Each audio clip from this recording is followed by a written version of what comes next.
nombreux, pour assister à cette rencontre, ce dialogue entre Colm Tóibín et Colson Whitehead sur le thème New York, New York, thème glamour, s'il en est. Je remercie d'avance Grace Coston, qui sera l'interprète de Colm Tóibín, et Michel Sadowski, qui sera l'interprète de Colson Whitehead.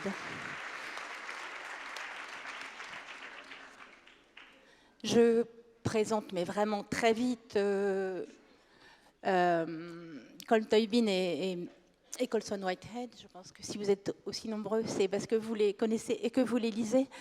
Colm Tóibín, vous êtes né en Irlande, vous êtes un écrivain irlandais. Vous êtes aussi un écrivain et un homme cosmopolite. Vous avez beaucoup voyagé et vous avez beaucoup écrit aussi des livres qui n'étaient pas centrés sur l'Irlande, même si votre ville natale d'Enniscorthy, il va en être forcément question, puisque nous allons parler plus particulièrement dans cette rencontre de 2 livres qui mettent en scène le personnage d'Ailis Lacey, qui est donc cette jeune femme qu'on a rencontrée en 2009 lorsqu'est paru Brooklyn, qui était donc le premier roman où on a fait sa connaissance et qu'on a retrouvé cette année dans Long Island, qui est un peu un prolongement, une suite de ce roman. Vous, Colson Whitehead, vous êtes le régional de cette rencontre, vous êtes new-yorkais, vous êtes né à New York, et New York est plus que le décor, mais déjà le décor d'un certain nombre de vos romans, à commencer par le premier, L'Intuitionniste, un New York fantasmé, un New York rêvé. On va en reparler aussi de cette question du réalisme ou du fantasme. Et tout récemment, vos 2 derniers livres sont revenus à New York, où nombre d'autres de vos romans ont pris place.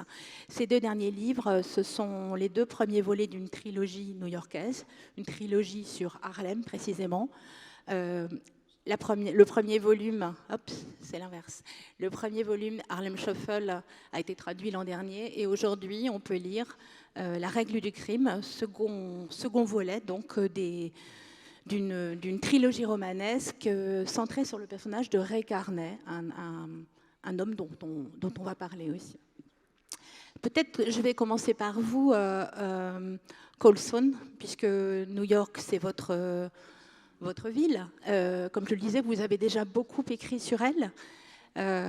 Vous avez aussi fait ce livre qui n'est pas romanesque, qui est un portrait en 13 tableaux de New York, qui s'appelle Le Colosse de New York, où vous écrivez, vous commencez le livre en disant « Né à New York, c'est-à-dire perdu pour le reste du monde ». Qu'est-ce que ça signifie, cette introduction, né à New York et perdu pour le reste du monde? Well, if I could live somewhere else, I would. So that's what it means. The same way that if I could do another job besides being a writer, I would, but I'm not really equipped for anything. So I'm sort of stuck in the city. I'm stuck being a writer. And it works out because I draw so much inspiration from the city. I keep setting my books there, and I keep discovering different ways to talk about how much I love my town and how much I hate it. Bah, si je pouvais vivre ailleurs, je le ferais. Et si je pouvais avoir un autre emploi que celui d'écrivain, bah, je le ferais aussi. Mais il se trouve que je suis coincé dans les deux, New York et le métier d'écrivain. Et puis c'est ma source d'inspiration. Et puis je découvre les diverses facettes de ce lieu. Et je les décris. Vous n'êtes pas si coincé quand même. Vous avez aussi écrit des romans qui, notamment les romans qui ont précédé les 2 premiers volets de cette trilogie, vous ont emmené loin de New York. Vous avez dit que vous avez eu plaisir à y revenir, mais vous pouvez sortir de New York. Yeah, I mean, I am capable of writing about other things, but it gives me great pleasure to the streets of my town and imagine different stories, look up at different windows and imagine who lives there and how they got there and where I'm going. So the other night we had an event and I was asked why I keep writing about New York, and I think it's because I have not gotten it right yet. If I get it right, finally, I can just shut up about it. Ben, en fait, oui, je suis capable d'aller dans divers endroits et d'écrire sur autre chose, mais je le fais essentiellement par plaisir. Et en fait, je découvre des histoires, j'invente des histoires, je me balade dans les rues, je regarde les fenêtres et je tente d'imaginer ce qui se passe derrière et je me pose des questions sur l'endroit où je vais. Et pourquoi New York? Ben, je continue à écrire sur New York parce que je crois que je ne l'ai pas complètement saisi. Et une fois que j'aurai bien compris et que je l'aurai bien saisi, ben, je pourrai me la boucler. Vous n'avez pas saisi la ville, vous n'avez pas saisi le fonctionnement, vous n'avez pas saisi l'essence. Qu'est-ce que vous n'avez pas saisi de New York? No, I'm always discovering new things. Crook Manifesto, the second book of the Harlem trilogy, takes place in the 1970s. And I was very little. I had a very childish idea of what the city was like at that time. But doing research and imagining my characters in a situation where the city is bankrupt and crime is at an all-time high, I was forced to think about my hometown in a different way. Think about it from someone who had to fight the daily battle in the streets. Non, il y a toujours des choses à découvrir au sujet de New York, hein, vous savez. Moi, quand j'étais gamin, j'avais une idée naïve au sujet de ma ville, et puis je pensais que écrire des choses comme ah ben la ville, elle est en faillite, c'était des choses auxquelles je ne pensais pas, et maintenant j'y suis complètement. Et donc il faut penser les choses différemment, mais il y a encore beaucoup de choses à découvrir. But the city doesn't change that much. I was writing it during the pandemic at a time when the city was also under siege, so I could, even though I was not there in the 70s, I could channel my own fear and anxiety of 2020 New York to animate 1970s New York.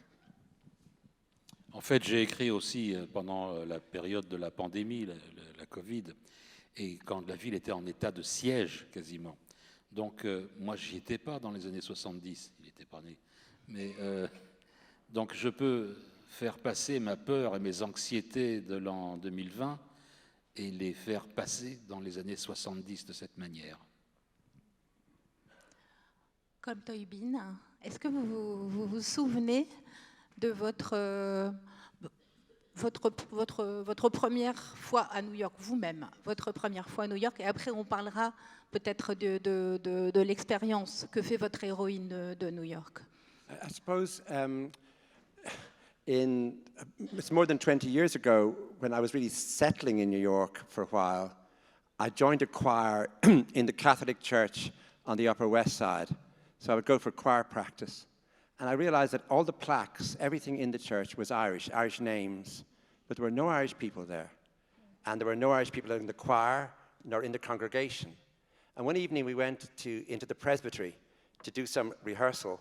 And I said to the priest, first of all, there was a smell in the presbytery, which is unmistakable Irish smell, I thought, which is the smell of boiled cabbage. But there was no one Irish I could see, so I said to the priest, who was Hispanic, where did the Irish go? And with his hand like that, he said, oh, they went out to Long Island. And so the idea of that the Irish constantly moved, the Irish constantly adapted to new circumstances, and that was topographical, geographical, that the move of the Irish from places in Manhattan to places in Queens, and then out, further out all the time. That was but that moment when he said, oh, the Irish, as though, like they went out to Long Island, as though it was an en masse sort of exodus of the Irish from that church and that smell of cabbage. Il y a plus de 20 ans maintenant, j'étais en train de m'établir à New York et j'habitais le Upper West Side. Et j'ai commencé à fréquenter une église où il y avait un chœur, donc je participais au chœur de l'église. Et je voyais que dans cette église, il y avait beaucoup de noms sur les murs qui étaient des noms qui rappelaient l'Irlande. Mais par contre, il n'y avait aucune personne irlandaise dans la congrégation ni dans le chœur. Alors un soir, j'étais au presbytère et tout d'un coup, j'ai senti une odeur qui me rappelait l'Irlande. C'était l'odeur du chou qui est en train de bouillir. Mais il n'y avait toujours pas d'Irlandais. Alors j'ai demandé au curé, qui lui était hispanophone, où sont les Irlandais? Et il m'a dit, mais les Irlandais sont partis vers Long Island. Et cette idée, c'était assez fou. J'avais l'image en tête des Irlandais qui partaient en masse, qui quittaient Manhattan en masse pour aller d'abord vers Queens, et ensuite toujours de plus en plus loin, comme une exode.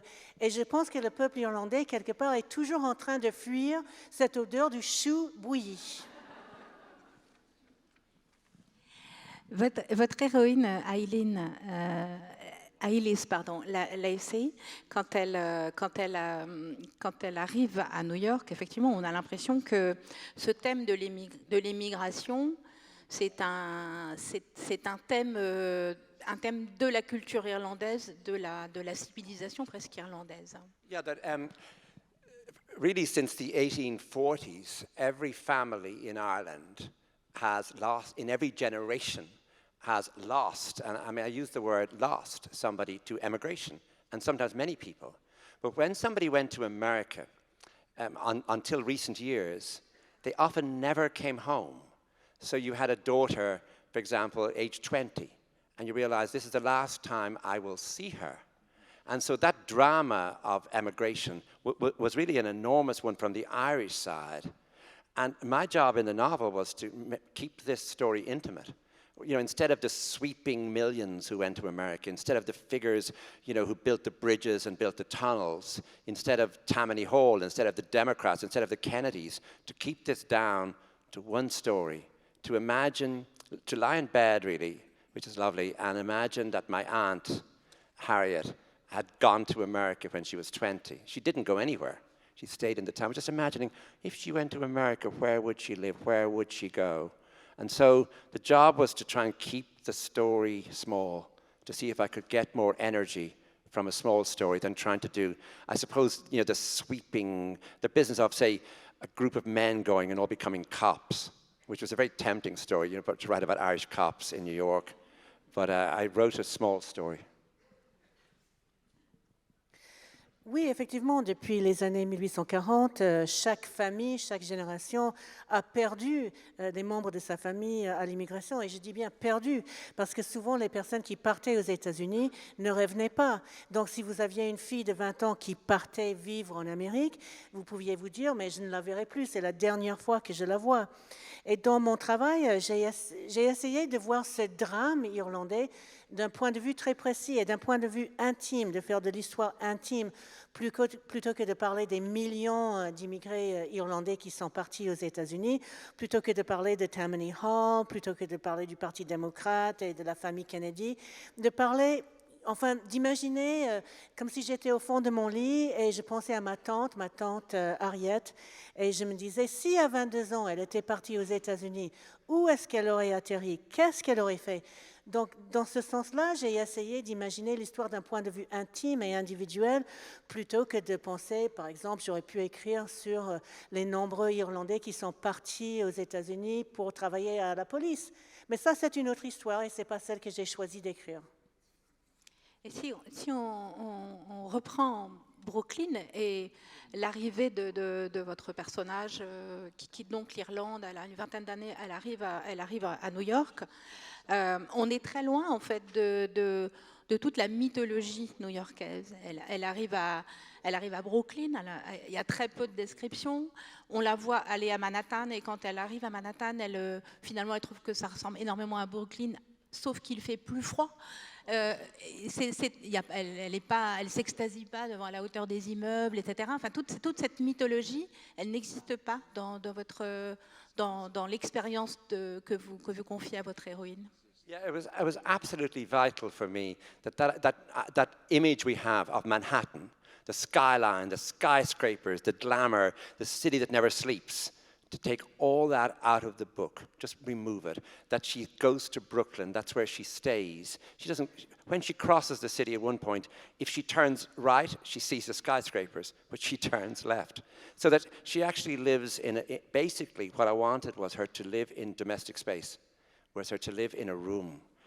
I think if she'd been a young man, she would have joined sports organizations, would have gone to bars. But because she's a woman and it's the 1950s, it's her room that matters. But I was also just thinking, there's too much about the glamour. There's too much of that skyscraper city that doesn't sleep. That for a lot of people who come to the city looking for work, even still, that glamour is not there. And I didn't want to add to that idea that this is a place of pure glamour, pure opportunity, pure excitement. That I thought if I brought that down, even to zero at times, that I might get closer to a kind of drama, a drama where in the later book, in Long Island, someone says to her in Ireland, but of course in America you have such beautiful hotels. And she doesn't want to say, I've never stayed. I mean, I'm poor in America. How would I stay in a hotel?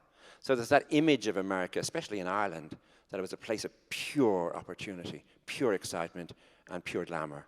And I wanted to I didn't see how I could get any drama from that.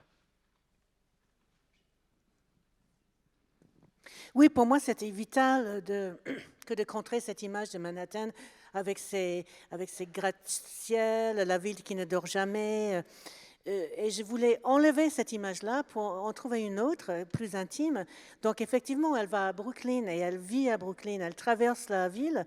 Et si elle regarde à droite, elle va voir les gratte-ciel. Mais elle regarde à gauche et elle ne les voit pas. Elle, son univers, c'est sa chambre. C'est ça qui est son espace vital. Si elle avait été un homme, peut-être qu'elle aurait participé à une équipe sportive, peut-être qu'elle fréquenterait des bars, mais ce n'est pas le cas. Dans les années 50, une femme immigrée, son univers, c'est sa chambre, c'est sa pension où elle habite. Et je pense que souvent, quand on pense à Manhattan, on pense à une ville très glamour, comme je disais, qui ne dort pas, avec ses gratte-ciel. Mais les personnes qui vont à New York pour chercher du travail, c'est pas comme ça qu'ils vivent la ville, c'est pas ça qu'ils voient. C'est pas glamour de chercher du boulot à Manhattan. Il n'y a pas tant d'opportunités que ça, et c'est pas une excitation permanente. Je voulais réduire ces idées pour trouver quelque chose de plus intime qui permet au drame de naître et d'avoir lieu. Et par exemple, dans Long Island, il y a quelqu'un qui parle à Eilish et qui lui dit « Ah, les États-Unis, New York, c'est formidable, il y a des hôtels magnifiques. » Mais elle, dans sa tête, elle doit se dire « Mais moi, je suis pauvre, je ne vais pas à l'hôtel, je ne peux pas connaître l'hôtel à Manhattan. » Donc, effectivement, je voulais mettre de côté cet aspect excitation, opportunité, glamour et cibler le drame de l'individu. Est-ce que ça vous parle, ça, Colson Whitehead, même si vous venez de l'intérieur, néanmoins, effectivement, la ville que vous dépeignez dans votre trilogie, dont on a lu pour le moment 2 volumes, est assez loin aussi des clichés qu'on peut se faire sur New York. Well, yeah, I'm told New York is very glamorous. I'm told there are museums, there's an opera house, there's ballet. I'm just in my house, writing my little books, drinking some wine, watching some TV, frankly. Ouais, j'entends beaucoup parler de New York, le glamour, les musées, les trucs, les machins. Mais moi, je suis chez moi, je regarde ma télé et je bois mon verre de vin. And also, I'm writing about criminals, and so there's 1 or 2 characters who are law-abiding, straight folks. Everyone else is crooked and bent. So that means they're not engaged in normal people things, like going to the opera. It's not like Lenny the Weasel is saying to his friends, let's knock over a bank on Tuesday. And his friend's like, no, I can't. I have tickets to the Metropolitan Opera. It's a Bolero or something. Let's reschedule. Non, en fait, moi, j'ai décrit plutôt des gens qui sont des criminels, et puis il y en a très très peu qui sont des gens tout à fait normaux. En fait, ce que je raconte, c'est que je raconte la vie de Lenny, la petite frappe, Et Lenny la petite frappe, on ne le voit pas très bien raconter à ses copains, bon, bah, écoutez, normalement, mardi, on va se faire une banque. Et puis l'autre, il fait, ah bah non, mardi, j'ai des tickets pour l'opéra, il vaut mieux remettre à une autre fois. Non, c'est pas tout à fait ça. Comment avez-vous procédé, puisque vous recréez véritablement dans ces deux romans autour de votre personnage principal, le Harlem des années 60, 70 maintenant. Comment avez-vous procédé? Il y a une sorte de description qui est un peu à l'inverse de celle à laquelle se livre Colm Tóibín. Vous, c'est une description presque hyper réaliste qui fourmille de détails extrêmement concrets et extrêmement référencés. Yeah, I think you picked the right tool for the job. My first book, The Intuitionist, takes place in New York, in an allegorical New York, an alternative New York, and that's appropriate to that book. Zone 1, my zombie apocalypse New York, is ruined, it's destroyed. Fantastic in that there are living dead creatures walking around. And this one, I wanted to be realistic. I wanted to get it right. Oui, je choisis de choisir le bon outil. Dans un autre de mes romans, on va plus dans l'allégorie. Dans le roman qui s'appelait Zone 1, Zone 1, c'est un roman de zombies. Et là, c'était New York peuplé de morts-vivants. C'était quelque chose de très apocalyptique. Là, j'ai fait quelque chose de beaucoup plus réaliste. And that means, doing the legwork. The internet is an incredible thing. The more research I can do at home, the happier I am, because when you leave the house, there's so many people outside, and if I can avoid people, I'm usually very happy. On YouTube, there are people who have uploaded their grandparents' Super 8 films of walking down Harlem, and it's maybe a 10-minute video, but in the window it says pork chop sandwiches, 25 cents, chicken legs, 5 cents, and I'm stealing all these little details from advertisements in newspapers, YouTube videos, old furniture catalogs to furnish my version. Ouais, bon, le boulot, c'est pedibus cum jambis, comme on dit en bon français. C'est-à-dire qu'il faut se balader dans New York pour voir les détails. Il y a aussi l'Internet, qui est un merveilleux outil. Par exemple, moi, chaque fois que je sors de la maison, je rencontre, il y a des gens. Il y a beaucoup de gens dans les rues. Et franchement, ça me gave un peu. Donc, je préfère regarder ce qui se passe sur YouTube, parce que sur YouTube, il y a des tas de gens qui ont transféré le vieux Super 8, les films que leurs parents et leurs grands-parents avaient faits au sujet de Harlem. Et on voit des gens qui se baladent dans Harlem. Et ce qu'on voit, finalement, c'est pas seulement les gens qui se baladent, mais c'est aussi les devantures des magasins. Et on voit, tiens, il y a à vendre des cuisses de poulet 5 centimes, un sandwich 12 centimes. Et je ramasse énormément d'informations détaillées. Il y a quelqu'un qui n'est pas d'accord là. Et en fait, il y a aussi beaucoup de pubs qui sont sur YouTube. Et entre autres, il y a aussi des catalogues avec des meubles et tous les meubles de l'époque. Et ces meubles, je les prends pour meubler mon roman. And then I'm discussing first-person narratives, and so first-person sources. So memoirs of gangsters and petty criminals like William Burroughs. Before he wrote Naked Lunch, he was a junkie and hustler on the streets of New York. So his memoir of that time is full of this rich underground slang and tiny petty crimes. And so I'm stealing all this language for my version. Oui, puis j'utilise aussi beaucoup de matériel à la première personne, c'est-à-dire des mémoires, des souvenirs de voyous. William Burroughs, avant de faire The Naked Lunch, le déjeuner nu, c'était un petit escroc qui se baladait dans les rues de New York avant qu'il devienne célèbre en tant qu'écrivain. Donc moi, j'emprunte beaucoup à ces gens-là pour remettre leurs propos dans la bouche de mes héros. Votre parti pris esthétique comme Tóibín est presque inverse. Il y a très peu de descriptions de New York, que ce soit Brooklyn ou au début de Long Island. On est vraiment focalisé sur le personnage, ce personnage et ses émotions, ses ressentis, ses silences, ses incompréhensions.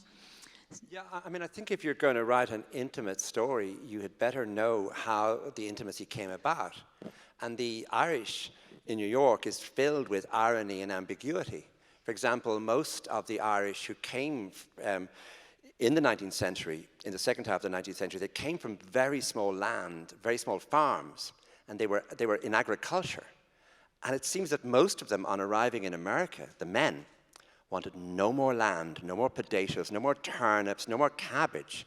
They wanted to be cops. They wanted to be firemen. They wanted to be barmen. They wanted city jobs in Boston, in New York, down to Philadelphia, where they would be indoors. The actual idea of being indoors for work was such a great idea. So that you first of all get that idea of people finding work, then finding work for each other, then setting up hierarchies within those organizations, such as the police, such as the fire service, and such, indeed, even in the clergy. But the other ironies then are that you have to maintain the idea that you're a victim, because that was what the whole idea was about, that you were victimized by the English, you were victimized by the famine, and now, even though you're rising in the world, all of you, that you're still victims. And of course, this is where the African Americans and the Irish begin to meet each other. There's a moment in 1963, after the March on Washington, when James Baldwin, the African American writer, arrives at the invitation of Robert Kennedy, who's the Attorney General. Kennedy just wants to know what's going on, but in knowing, he says to Baldwin, I think there could be a black president of America maybe in 40 years. Baldwin just thinks, we came here before you. You're just the Irish. Like, when did you come? Like, what right have you to speak in this way?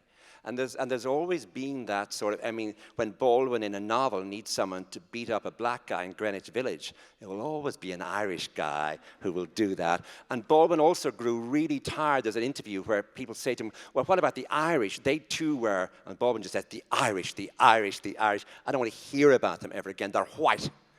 And so that argument goes on, which I think for the novels I was writing, I have to know it. It may be mentioned once or twice, but if you don't know it, you're sort of writing sort of apolitical books in a highly charged political situation where ethnicity and indeed a changing New York are things that you can't, that if you're going to deal with them, you better know about them. And no matter what you do with the Irish situation, it's in New York, it's so slippery, it changes so much. But it is as though people live in two different minds, one where they're really becoming, like Joe Biden's mother is Irish, that they're rising. The Trumps, we don't have any Irish blood in any of the Trumps, that even no matter how high you're rising in the world, you're still singing ballads about how the British treated you or how much you miss home, even though you haven't been home for 3 or 4 generations.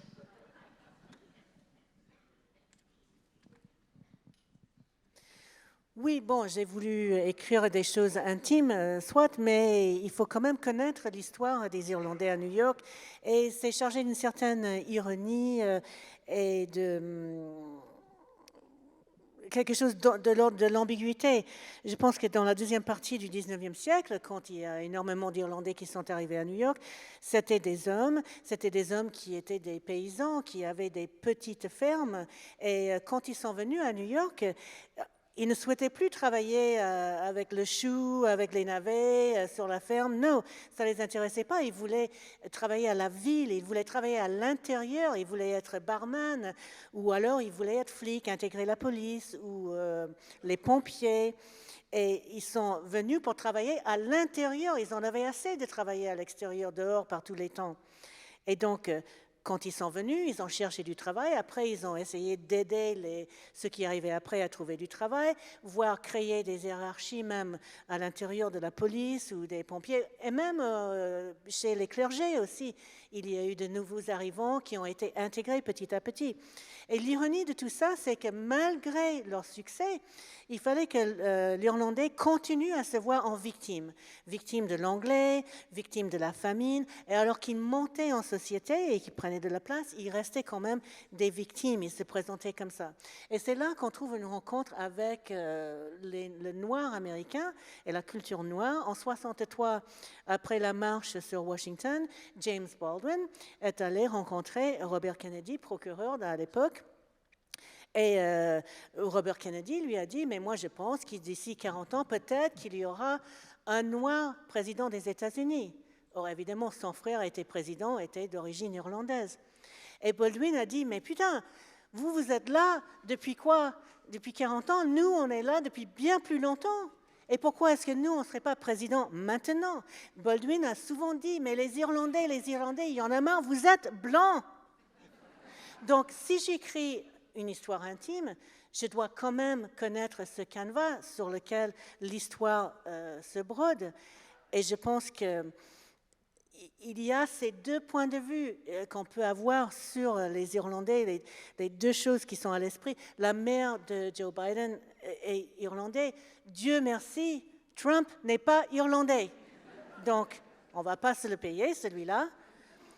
Et quels que soient les succès, qu'on soit président ou la mère du président, l'Irlandais, de toute façon, va toujours chanter sa misère. Il va toujours chanter des ballades où il regrette son pays ou la nostalgie d'un pays qu'il n'a pas vu parfois depuis 2-3 générations.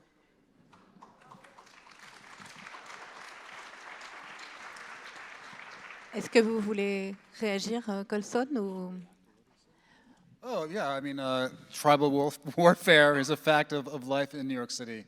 And part of the overlap with my book and Brooklyn is that I'm talking about a neighborhood, Harlem, which is a lot of people's first birth when they come to the United States. And so in the 1850s, Harlem was farmland. There was nothing. In the later part of the century, they start building tenements, townhouses, for a population that does not exist yet. And that population comes in the form of white immigrants, Irish, Italians, Germans, Jews, who are coming to make their new start in the world. And they're starting in Harlem. Oui, ben, les guerres tribales, hein, on connaît, et elles sont pleines de... Elles sont dans mon livre aussi. En fait, Harlem, c'est le premier endroit où les nouveaux immigrants atterrissaient dans les années 1850. 1850, Harlem, c'était encore des terres agricoles. Et puis, c'est là-dessus qu'ont été construits l'équivalent des premiers HLM, les HLM. Et puis, ça a été construit, en fait, pour une population qui n'était pas encore là. Et cette population est arrivée par la suite. C'était des immigrants irlandais, c'était des immigrants italiens, allemands, juifs, et ils sont arrivés d'abord à Harlem. And then they enter the middle class and become white in the sense that we understand whiteness now in America, and move downtown and move to Long Island. And a new population comes in the 19-teens, and it's black folks from the South moving to the North to escape Jim Crow, racial segregation. And they start the journey, and they're staying in the same townhouses and tenements and brownstones that the white immigrants lived in. Another wave happens of Latinos from Puerto Rico, Dominican Republic, and they're moving in and they're taking the spots. There's this great churn, which I love in New York City, churn, exchange of energies. People are coming in, replacing each other, replenishing each other. En fait, ce qui s'est passé, c'est que tous ces gens qui étaient arrivés comme de nouveaux immigrants à Harlem ont peu à peu acquis un peu de richesse et sont devenus la classe moyenne et sont devenus ce qu'on appelle aujourd'hui les Blancs. C'est-à-dire ils n'avaient pas la conscience de faire partie d'une classe, entre guillemets, blanche. Ils le sont devenus par la suite. Et dans les années 1900, au début de 1900, ces gens qui avaient quitté déjà Harlem ont été remplacés par les Noirs du Sud qui montaient vers le Nord pour échapper à Jim Crow, c'est-à-dire à échapper au racisme anti-noir qui sévissait dans le Sud. Et ils ont vécu dans les mêmes maisons où ont habité précédemment les premiers émigrants, les mêmes HLM, les mêmes maisons en briques marron, les brown houses. Et puis, ils ont été remplacés au fur et à mesure par les latinos, c'est-à-dire les immigrants qui venaient d'Amérique centrale et d'Amérique latine. Et c'est ce que j'aime au sujet de ma ville, c'est ce grand moulin, si vous voulez, qui tourne sans cesse, et ce grand remplacement de population les unes après les autres. And then the final step in this process is that the great-great-grandkids of those Irish, Italian, and German immigrants who've dispersed all across America, the Midwest, they're moving to a gentrified Harlem, and they're 20-something white kids who are living in the same apartments that their ancestors toiled in. Et en fait, ce qui est marrant, c'est que de nos jours, les arrière-petits-enfants de ces immigrants qui avaient déjà leur place dans la société, qui vivaient tout à travers les États-Unis, reviennent vers un Harlem gentrifié, et retrouvent les appartements où leurs arrière-grands-parents avaient vécu. Des jeunes d'une vingtaine d'années, en tout cas.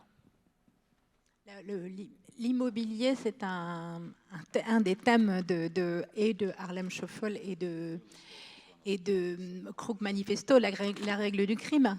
Parce qu'effectivement, le désir d'ascendance sociale que vous prêtez au personnage de Ray Carney s'incarne notamment dans le rêve de déménager, de franchir certaines rues qui sont comme des limites symboliques et qui nous parlent aussi de la géographie, effectivement, de New York. Sure, there's black New York, white New York. There are the beautiful blocks of the black bourgeoisie, Strivers Row in Harlem. And a few blocks away, housing projects, and we're all mixed together. Real estate is important. I guess part of my personality is in Ray Carney, my main character, because for a lot of the time in my life, I thought that if I could just get a better apartment, I would be fixed somehow.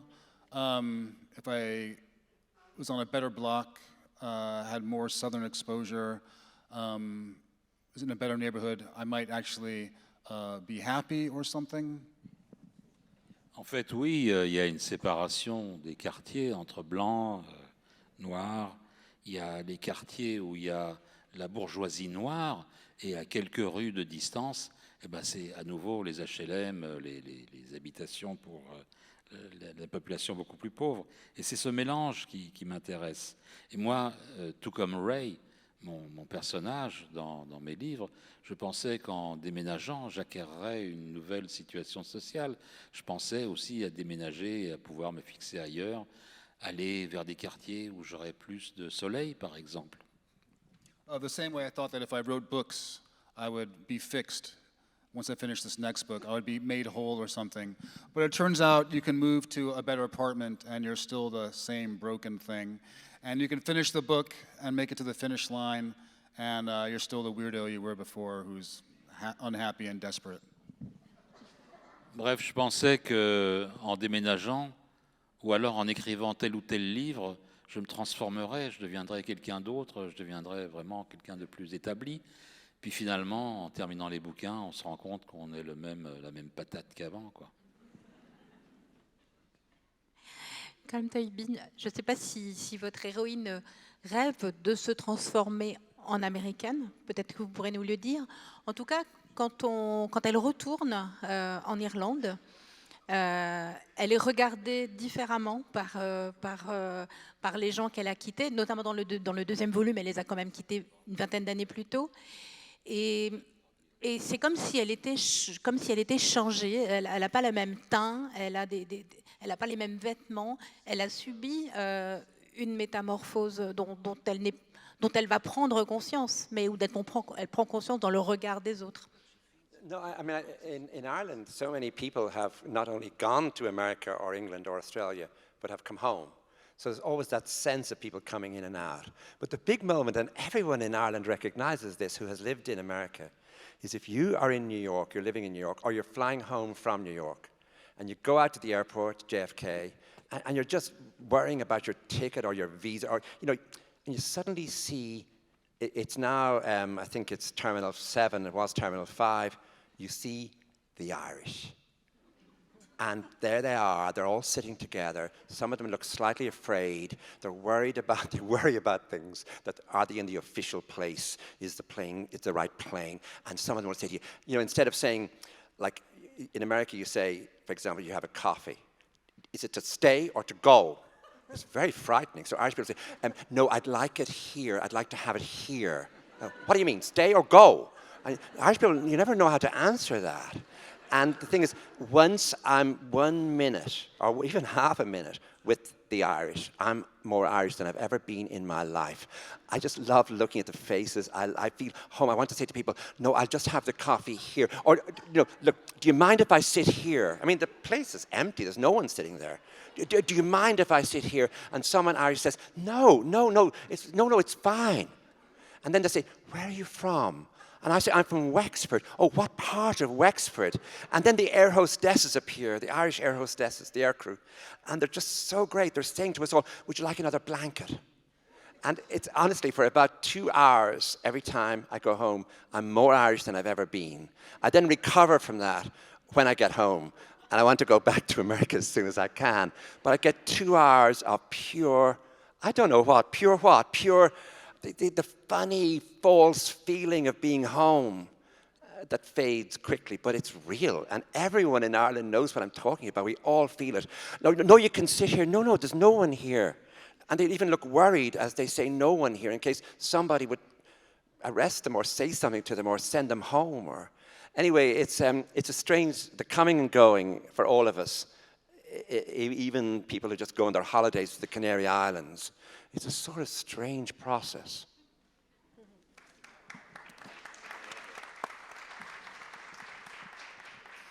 Il y a beaucoup de voyages effectivement qui se font entre l'Irlande et les États-Unis, le Royaume-Uni, l'Australie. Il y a toujours du va-et-vient. Constamment, c'est un brassage d'Irlandais. Et si un Irlandais se trouve à New York et il veut se rendre en Irlande, ben il va aller à l'aéroport, JFK, et puis tous les gens se demandent, est-ce que j'ai le bon visa, est-ce que j'ai mon billet, est-ce que j'ai mon passeport, il va chercher, il va au terminal 7, je crois que c'est là que ça se passe maintenant. Alors les Irlandais, on les reconnaît, parce qu'ils se regroupent et ils sont là, assis, ils sont un peu peureux, ils sont timorés, on se demande s'ils sont au bon endroit, est-ce que c'est vraiment ça l'avion, est-ce qu'ils ont trouvé la bonne place pour s'asseoir, ils vont chercher un café, on leur demande, c'est à emporter ou sur place? Je ne sais pas. Ici, non, je veux boire mon café ici. Ils ne savent pas répondre. Ils ne savent pas ce qu'il faut dire. Ils se demandent, est-ce que je dois le boire ici? Est-ce que je peux m'asseoir? Est-ce qu'il y a une place? Même s'il n'y a personne dans le café, ils vont demander s'ils peuvent s'asseoir, si là, c'est la bonne place. Et puis quelqu'un d'autre va leur dire, si, il n'y a pas de problème, vous pouvez vous mettre là. Après, ils vont discuter. D'où venez-vous? Ah, je viens de Wexford. Ah, où dans Wexford? Et alors, la discussion s'enchaîne sur Wexford. Et le comté, et ce qui se passe. Et ça peut durer 2 heures, le temps qu'on attend l'avion. Je me trouve donc entourée de ces Irlandais et je me sens chez moi. Je me sens pleinement irlandais. Une fois que j'arrive en Irlande, ça disparaît. Et en fait, j'ai envie de rentrer chez moi. Mais avec ce va-et-vient, je pense que chaque Irlandais peut se reconnaître. C'est dans le voyage et le fait de voyager et de bouger, on se retrouve et on retrouve notre âme irlandais.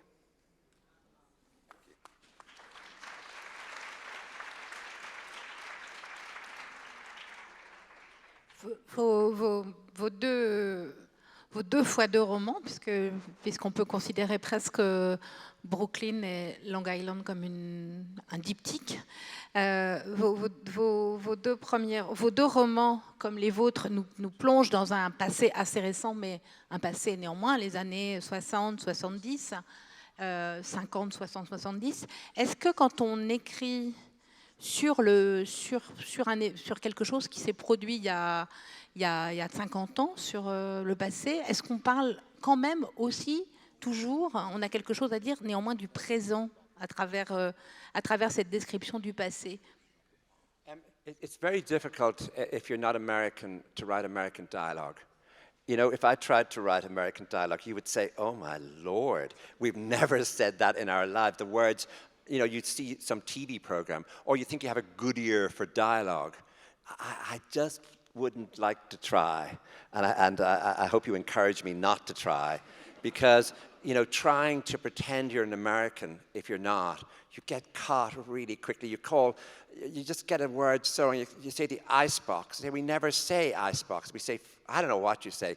You know, all those words, I just don't know how to do American dialogue, so I don't know what to do. Je pense que pour quelqu'un qui n'est pas né aux États-Unis, il est très difficile d'écrire, par exemple, des dialogues contemporains.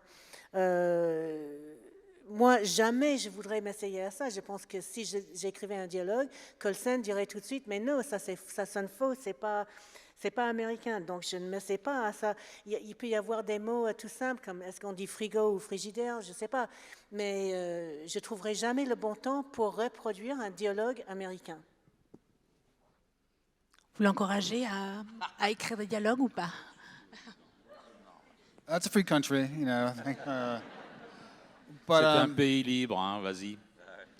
But I think I'm describing, you know, it is 50s Harlem, 60s Harlem, but I really think of it just as New York in general, and that overlaps with any kind of big city, whether it's Paris or London, so that the scenes on the subway are the same. There's the same kind of manic energy in the London Tube and the Paris Metro. I think the main character is recognizable in his weaknesses and his strengths and his fears. And the atmosphere of the city at night from 1 a.m. to 2 a.m. is the same in New York and Paris, any big city. So I'm always drawing upon what I know to draw the past. Les années 50, 60 à Harlem, je pense qu'on peut retrouver la même chose. On pourrait retrouver la même chose à Paris, à Londres et ailleurs. Si vous êtes dans le métro, vous trouvez la même énergie complètement dingue, que ce soit à Londres ou à Paris ou ailleurs. Et les héros, ils ont les mêmes forces, ils ont les mêmes faiblesses.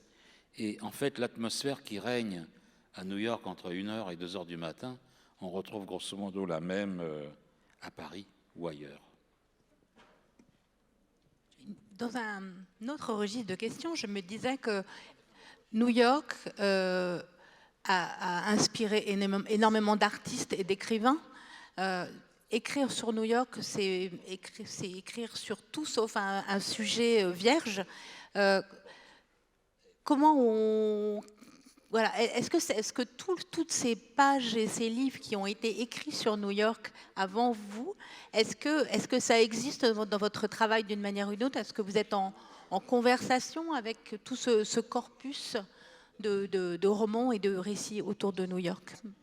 When I was writing the Colossus of New York, my book of essays about the city, I was cognizant of the fact that many people have written about New York.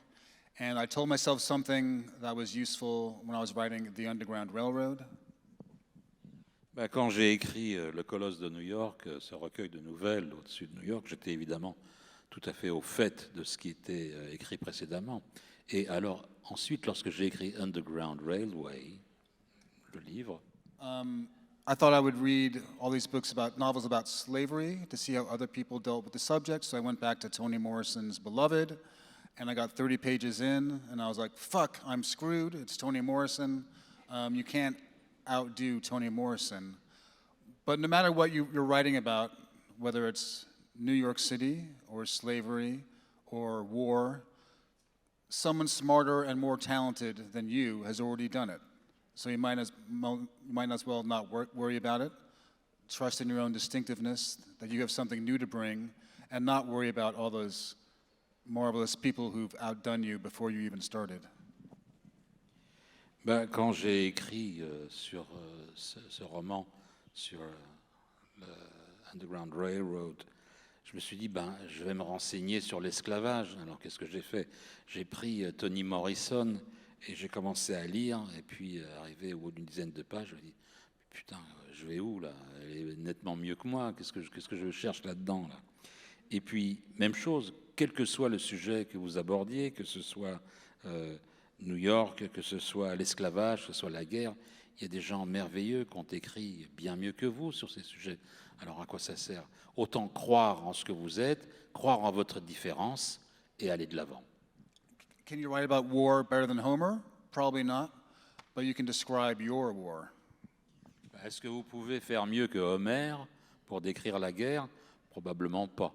Alors autant aller de l'avant et puis décrire non pas la guerre, mais votre guerre.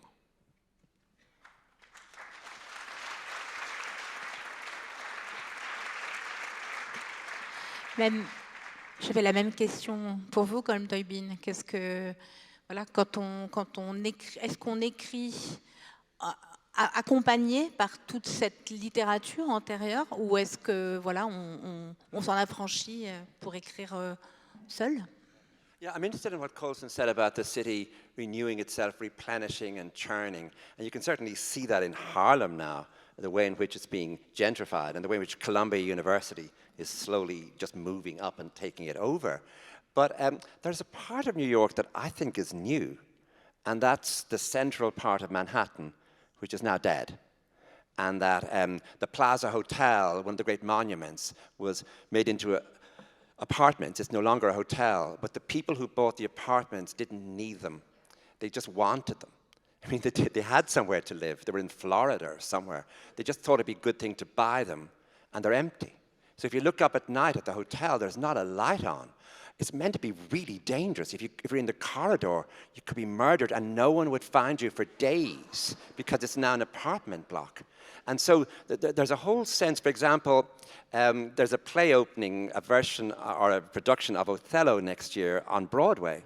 And it's got Denzel Washington and it's got Jake Gyllenhaal. And you think, wow, this is going to be great. It's on Broadway. And booking has opened. Just go online and look and try and buy one ticket. One ticket is $700. And people are going to pay that. You think, who's going to pay that? And whatever way money is moving, how much money people have, that idea, if you live on the Upper East Side now, in one of those little townhouses made into 4 apartments, and the top apartment leaks in the winter, and there's no doorman, it's one of those buildings, no one knows who owns these apartments. No one has keys for them. They're all empty. And so that idea of a ghost city of the rich that people deliver to strangely, that the restaurants now, after the pandemic, close, the kitchen's closed. The kitchen closes at what, 8:30 in those places. So I think there's a novel waiting, called the Empty, I don't know, that's a terrible title, The Empty City, but you know what I'm talking about. Je suis très intéressée par ce que dit Colson sur la ville qui se renouvelle. Effectivement, Harlem est en pleine gentrification. On voit l'Université de Columbie qui s'étale et qui prend de plus en plus de place. Mais moi, je suis particulièrement intéressée par un quartier qui est le centre de Manhattan, qui est mort maintenant. Le Plaza Hotel, si célèbre, n'est plus un hôtel. Maintenant, ça a été transformé en appartement. Mais ce sont des appartements qui ont été achetés par des personnes qui n'en avaient pas besoin. Ils n'y habitent pas. Je ne sais pas où ils habitent, en Floride peut-être, mais les appartements sont vides. Vous passez devant et il n'y a aucune lumière dans les fenêtres. C'est un lieu très dangereux, à mon sens, parce que vous pourriez mourir dans un de ces couloirs et on ne vous trouverait pas avant des mois et des mois. Il y a une pièce d'Othello, une production de la pièce Othello qui va se produire bientôt à Broadway avec Denzel Washington et Jake Gyllenhaal. Et ça m'intéressait, alors je suis allée en ligne pour acheter des billets et j'ai vu qu'un billet, un seul, coûte $700. Qui est-ce qui peut se permettre d'acheter un billet de théâtre à ce prix-là? Et je crois qu'il y a des quartiers aussi de l'Est de Manhattan où il y a ces grands bâtiments qui étaient autrefois des maisons, des hôtels particuliers qui ont été divisés en appartements. Les gens ne se connaissent pas, on ne sait pas à qui appartient l'appartement, personne n'a la clé de rien. On ne sait pas qui est-ce qui doit y être. Et je crois qu'il y a quelque chose de romanesque qui pourrait se dessiner ici, cette ville fantôme des riches. On voit où les restaurants ferment la cuisine à 20h30. Et j'aimerais bien travailler sur cette idée pour un roman, je pense. La ville fantôme des riches. On espère qu'on le lira, ce livre. On arrive au terme de cette rencontre. Vous allez pouvoir retrouver Colm Tóibín et Colson Whitehead au Salon du Livre où ils vont signer. Merci beaucoup, Colm Tóibín. Merci, Grace. Merci, Colson. Merci, Michel. Et merci à vous.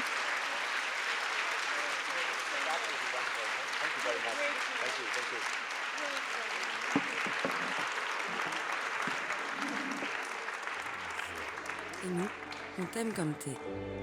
Télérama, tutoyons la culture. T'es à tout le monde. T'es en flux continu.